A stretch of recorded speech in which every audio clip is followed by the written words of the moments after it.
Hello, my name is Jonathan Durr. I'm a student at Kaplan, and this is my Afterthoughts. I'm currently enrolled in the academic strategies for the fire science and emergency management. And some of my afterthoughts about the interview process. Um, some things that I learned. I learned quite a bit as far as giving me some insight into the actual fire industry. There's so much to learn. It's just a vast field. So many jobs, just more than just firefighting. Um, excuse me.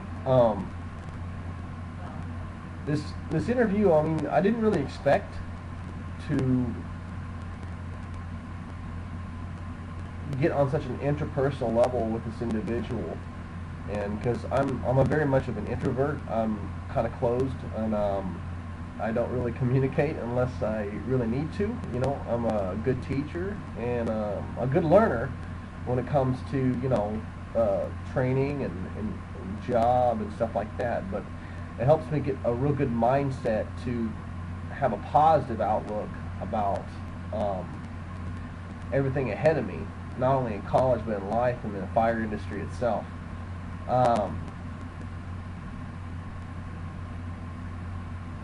Things that I liked about the interview.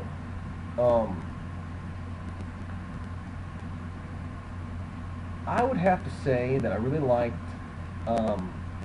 being able to sit down and look at someone that is in a field that that I'm considering getting into. I'd say that the only downside to it is outside of getting a degree. And what I mean by getting a degree, it doesn't mean like anybody can just get a degree. It takes a lot of work and a lot of effort. Is that there's still a lot of prerequisites outside of just getting a degree to get your foot in the door into the fire industry, to do what you want to do if you want to get paid a good amount of money to do it. Along with that comes a lot of experience and things, which is the only downer to it, I would say.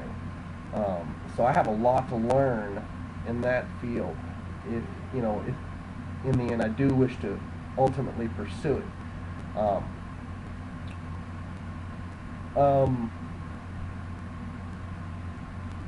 And one of the questions was, it says what part of your subject's description did you not expect?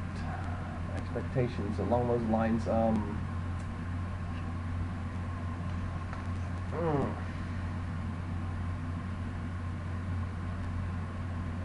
It kind of matched all my expectations, because I kind of did a pre-interview with him earlier when I was developing my questionnaire, just getting to know the individual and the workplace.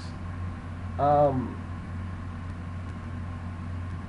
somewhat familiar with a lot of the firefighters and in that field.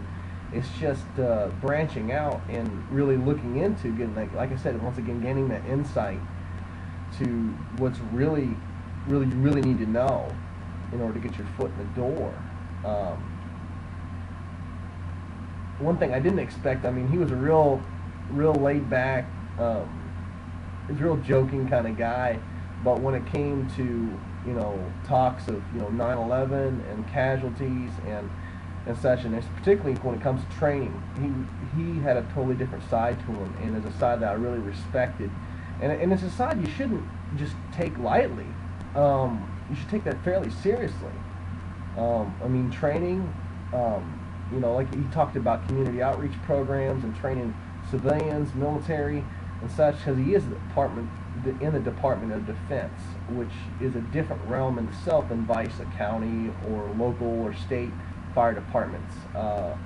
Like day-to-day things you ever see, it's a different world in the Department of Defense, and but they have that mindset that we need to get the job done, and when it comes to getting that, you put your game face on, so to speak. And I like seeing that side to him. That's something I would say definitely okay, I'll take that back. I didn't expect that because he was a real joking kind of guy, real laid back. But when it came to that stuff, that his character totally switched into like a game-based mode when he started talking about those things. And it got more and more on a serious level, and that's something you have to respect right there.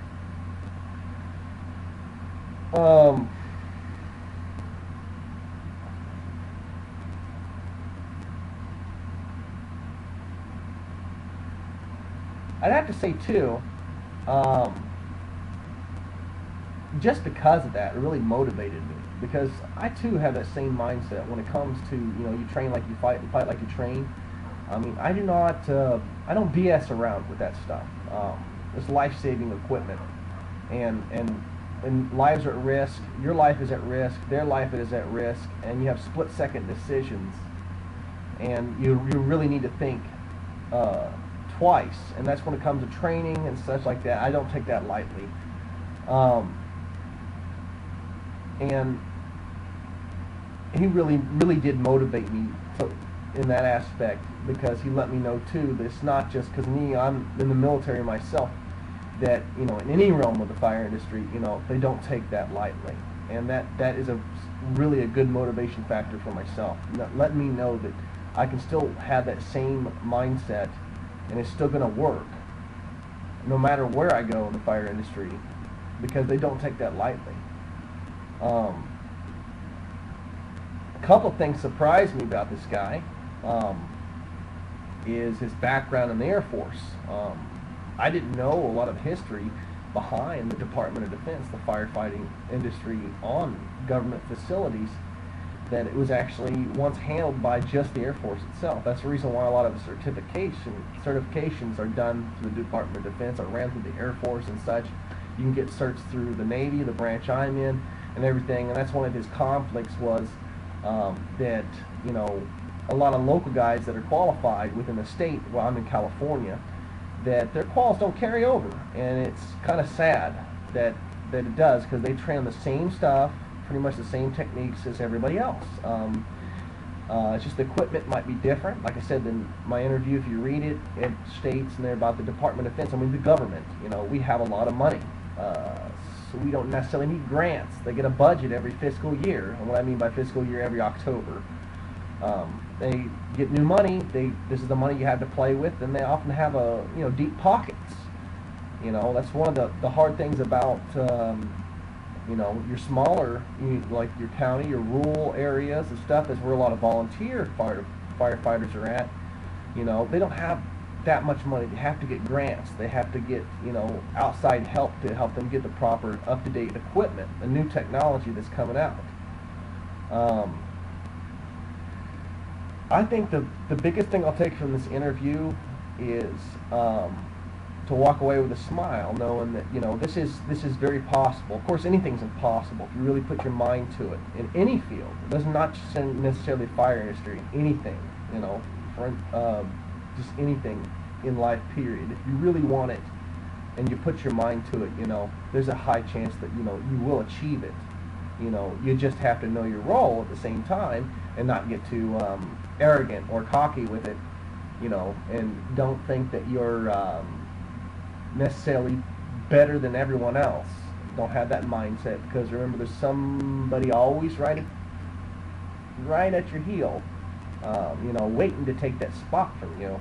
The key thing is, I think the mindset in any industry, period, is you need to be thinking the next step up, the next step forward. Have that outlook. A week, a month, years. Come in there and be like, my job is to take the guys above, the people above me, my boss's job. My job is to take his job. Always keep pushing forward. And I love this Kaplan. It allows me to sit at the comforts of my home. I don't have to worry about hopping in the car, worrying about getting to a class, or what I'm going to grab to eat, or what I need to wear. I can sit here in my pajamas and do it.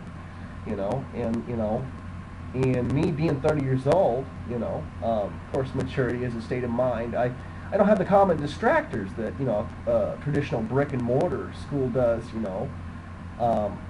and I can focus a lot better, especially me being a family man, and everything. Allows me to choose, when I want to work on an assignment per se, and I love the seminars. It helps you grab together and gives you that sense of, hey, we're all in this together, along with the instructor.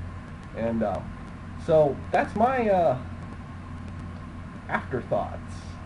And I thank you for your time. My name is Jonathan Durr, and I am a Kaplan student. This is for academic strategies for fire science and emergency management. Thank you.